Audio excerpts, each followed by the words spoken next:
it's Suinda at Her Clear Path. I'm sitting down to share with you all of the details, as many details as I can possibly think of, about how I got my credit score from this to this. Now, this is not an overnight success, but I definitely recommend that you take some notes, take a notepad out, get your notes app ready, because I am going to give you some resources and some tools that I use that I found helpful. Hopefully you'll find them helpful too. I'll be using the picture-in-picture mode, like this, to show you literally what the apps look like when I log into them, my personal information, my credit, my history, and just some details that I hope will help you. Credit is important. I know there's a lot of people out there who are teaching different financial information. I'm not claiming to be any kind of expert, except for I did get results. So I'm going to tell you exactly what I did to get those results, and hopefully it works for you. Let's get into it. I want to share my journey. There's so many pieces of my life that have led me to this point. Who are you? Pursue your purpose. First, I'm going to share with you a couple of resources that I have used or found helpful or just happened upon and still use today. The first one is ScoreSense, but it's a credit monitoring service or a credit monitoring system, and it would give me alerts every time somebody viewed my credit, alerts every time something hit my credit, inquiries, new accounts, credit score updates, and I could literally pull my credit report whenever I wanted. $29.95 a month. So for $29.95 a month, you get access to everything that's going on, that's hitting your 3 credit reports: Equifax, Experian, and TransUnion. I paid that at the beginning, then I tried to cancel, and they did the thing where it's like, well, how about we bring the price down, or what if we just only give you this one feature? So now I pay $3 a month, which I really should cancel it because I have all these other tools I'm going to share with you. $3 a month for them to let me know anytime something hits my credit. So that's the first thing, ScoreSense. Do I recommend it? Not really. It's just something that I've been using. It was like one of the first things that I used when I started to be interested in, like, well, I should probably know what's going on with my credit. Probably like 10 years ago. Next is Mint.com. Now, Mint.com is owned by Intuit, who owns TurboTax, who owns QuickBooks. So if you have a QuickBooks account or if you have a TurboTax account, like the way that they set it up, they also own Credit Karma. Their logins are kind of like intermingled, so sometimes I do get my logins confused, which is why I always use Bitwarden, which if you are on my Instagram, you know that I recommend Bitwarden. It is free to use. So put all your passwords securely in Bitwarden. You can access it from any device, log in with your master password, and you don't ever have to remember passwords again.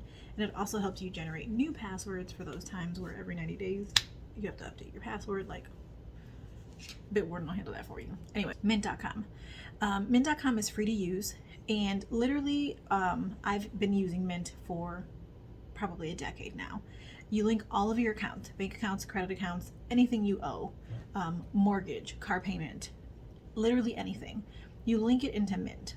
Now, I know that sounds sketchy, but hear me out. What it does is it tracks your spending, and it gives you your own trends on your spending, on your credit, on your net worth. Like, this is literally how I track my net worth using Mint. Is it 100% accurate? I don't know, probably not, but it's the only thing that I use. It's free, so why the hell not? I'm going to show you here on the screen some information that I have access to through Mint.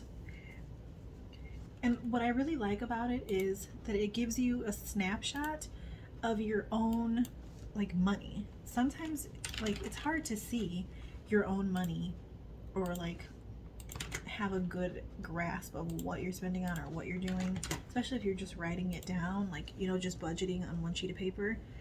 That it's hard to see your whole last 3 months or your whole last 2 weeks or the whole year of what did you really spend your money on. So Mint does a really good job of giving you that information. Okay, the first thing I'm going to show you here that I like about Mint is how it shows you all of the credit cards that you have lined up one next to the other and all of the balances on them. This can be really helpful, especially when you have a lot of credit card debt. Being able to see all of your credit cards in one place is truly helpful. You can also see all of the cash that you have at one time in your bank accounts. Now, this is only going to show you, obviously the accounts that you link onto here. I use Mint only for my personal, so any business money, business accounts, or business credit cards, I don't put them on Mint. Down here, it shows all of my loans, which is including my mortgage and all my student loans, which we're not going to talk about those right now. It shows all of the money I have invested, and then here it shows what it projects my one house to be worth and my car. And then down here, it just takes all of my assets, takes my debts off of there, and boom, there's my net worth calculation. It used to be a negative number for a really long time.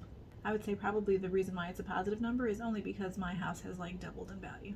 The other thing you can get from Mint is credit score. So here's a snapshot up on the screen of my credit score. It gives you your on-time payment history, your utilization, which is important, average age of your accounts, your total number of accounts, if you have any derogatories, and inquiries. Now let me give you a little bit of a story time because I used to have a bankruptcy, a foreclosure, repossession on my credit, like all of that.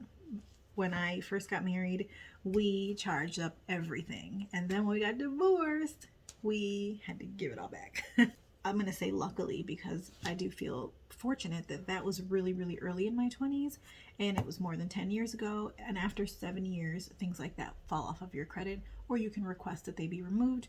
So if you have anything derogatory on your credit that's from 7 years ago or older, you can request that they remove them, I believe. So luckily for me, I have 0 derogatory things on my credit because it's been more than 7 to 10 years ago. Yay! Something else that I want to make sure you're aware of is your utilization. You're probably going to hear me say that word like 100 times in this video. Your utilization is how much of your available credit are you using? What percentage of all of your credit cards put together, how much of that, what percentage of that do you have, or what actually carrying a balance on? That's what your utilization is. Here's a formula to help. If it helps you visualize better. You're going to see a difference in that credit score very quickly when you start bringing that utilization down. Average age of accounts is important. So if you have, I made the mistake of closing out some of my cards early on after I paid them off. For example, I used to have a JCPenney credit card that I used to buy my prom dress, paid it off, and then closed it. Big mistake, because that would have been like 15 years of credit history if I had kept that open. I closed that account not knowing any better, and so I really only have, according to this, 7 years of credit history when I actually should have a lot more. The reason why it says 7 years though is because if the account isn't still open, it doesn't count. Anytime your credit account is closed, or let's say you pay off a car, that history, it just goes away. It doesn't, keep building up because the account is closed. There's no more revolving credit. So keeping your accounts open and in good standing is important. On-time payments, obviously you can see mine is at a 98%, which is labeled as not bad, because I did have a couple of late payments in my 7 years of history. I've had, I think, 2 late payments. It impacts. It's a high impact and it stays on. You don't want to have consistently missed or late payments. You just don't. Pay the minimum and pay it on time. Pay it ahead if you can. Mint uses TransUnion, so this is not like a combination of all 3 credit bureaus. They specifically use TransUnion. Okay, so mint.com, it helps you. Also, you can create budgets in here to help track your spending. You can create goals. For example, I'll show you, I'll just create a goal, and they have like crush credit card debt already as a goal. It'll go through and you can select all of your credit cards. So I'm just going to let it select everything that's on there and then hit next. It does ask you to put in what your APR is for any credit cards that they couldn't pull that from your account login. Then you're going to enter in what your minimum payments are for all of these. Next, it gives you this screen where it says, here's your total debt, here's how many cards you have. It shows you how long it'll take to pay off your debt at this current amount. Now this is a slider, so you can slide it up. Let's say you can afford to pay $500 on all your credit cards a month. Slide it to 500. And then it says, okay, well, if you did this is when all your credit card debt will be paid. Now I'm gonna hit save, and then it'll show you this chart where it shows you all of the minimum payments and then where the extra amount you can pay, where they recommend that you apply it, like based on your interest rate balance, etc. So definitely recommend Mint. Now next, I recommend that you create yourself a login at Experian.com. Experian has a product called CreditWorks Basics. It is completely free and it allows you to monitor your credit. And I recommend that you use it because you need to be actively participating, actively monitoring what your score is. And for free, it does give you a lot of information that you really wouldn't have anywhere else. The other option is to use the credit monitoring tools that are given to you by your credit cards. For example, I have a Discover card and they have a FICO tracking score tool. I have Capital One credit cards and they have CreditWise, which also tracks your scores. So literally any of these options that I'm offering, ScoreSense, Experian, CreditWise, Mint, any of them. You can use all of them or you can use just one of them, but I highly recommend that you use something to track your credit and your spending. Well, let's summarize. Here are some of the resources that I'm using to monitor my credit. This particular tool, mint.com, is what I'm using to track my spending, to track my credit card goals, and to follow kind of a plan of how I want to pay off my debt. But I will continue to share tips and information as I learn and as I see results. I will continue to put them out on this channel.